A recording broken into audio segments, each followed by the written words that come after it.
For over 30 years, Gayle Guyardo has been a trusted voice here in the Tampa Bay area. Today we celebrate her journey at WFLA.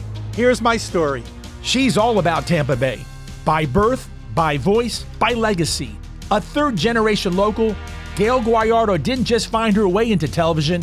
Television found her. My mom was in television here in Tampa, Florida, both for Pulse 13, back before it was a Fox affiliate, and right here at Channel 8. She had a show called Fashion for You, and that was long before I was born, but she always had this journalistic, TV personality. Then came the opportunity, and it came right here, at home.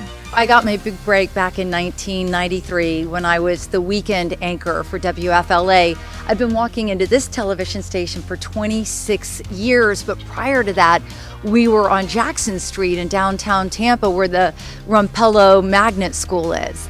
And it was a big break for me back in the day, and Tampa's home. So to grow up on the airwaves has been really remarkable. Morning news wasn't glamorous back then. It was the shift no one wanted.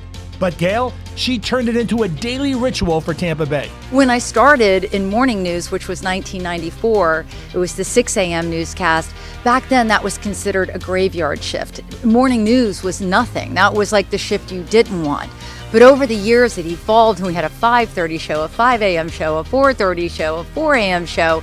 Eventually, we were going from 4:30 until 9 a.m., and it was an incredible experience to build a morning show alongside Bill Ratliff back in the day and John Winter. And then, fast forward, we continued for 26 years. I was, at the helm of the morning newscast. But her influence wasn't built only behind the desk. It was earned beyond it, out in the community.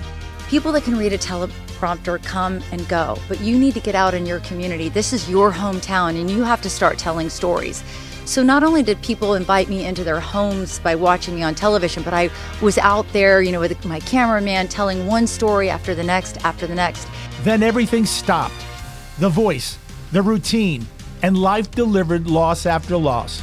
I lost my dad, I lost my mom, I lost my voice, even my dog died. And, everything seemed to vanish. Reinvention doesn't always come with headlines. Sometimes it begins quietly, through healing. They called me up and they're like, listen, we've been trying to get this health and wellness show going. Can you give it a try? It's only 1 hour a day, not 4.5 hours of, talking and talking and talking. And by that time I had gone through 6 full months of treatment, surgery, all of these things. So I said, sure. So they started me part-time to see if I could, manage my way through it. And then eventually it turned into a full-time job, and really the incredible opportunity to build something from the ground up that was news that you could use. Now if it bleeds, it leads. If it's divisive, it's what airs. But this particular show is about how we can help you live a better life mentally, physically, spiritually. That evolution didn't just change the show, it changed her. By leaning into the very messaging that we brought to our viewers, my life transformed in a positive way. So I'm stepping away from this with more gratitude than I could ever express. When you strip away the titles and all the years on air, what remains is what mattered most to her.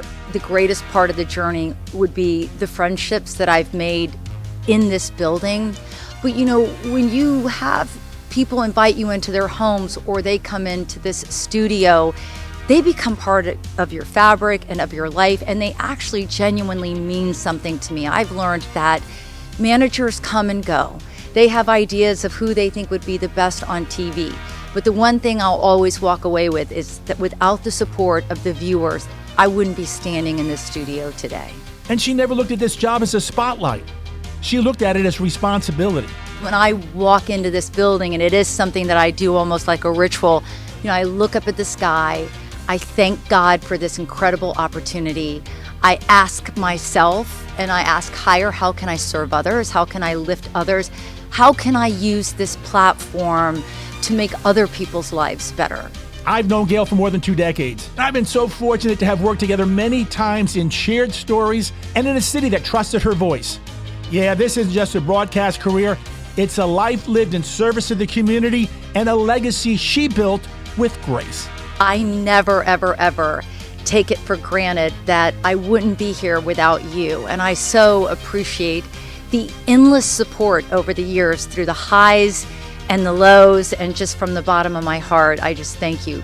All right, that's a wrap from WFLA Studios. For Good Life Tampa Bay on MOR TV, I'm H. John Mejia.